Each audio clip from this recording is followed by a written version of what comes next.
In this video, I'll be sharing with you how you can install Google Sheets on your Windows laptop. So you want to go to Google Sheets. From your browser, you're going to look for settings from your browser, you're going to look for settings and more. Then scroll down to settings. Then scroll down to more tools. Then you're going to hover over to apps and then select install this site as an app. Select install. You can pin it to your taskbar, pin to your start, create a desktop shortcut, and auto login on device. So I'm going to enable auto login and create a desktop shortcut, then select allow. Now let's minimize. And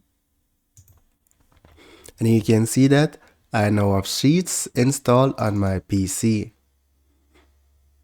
And I'm all set. So this is what it looks like. If you're using Google Chrome, the steps are a little bit different, right? So you're going to go to settings again. What you're going to do is select cast, save and share. Then you're going to select install page as an app. Select install.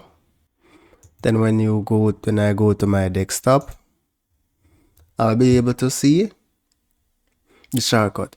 So note for this example, I use Docs instead of Google Sheets because I would have done Google Sheets using my Google Chrome. And that's basically it.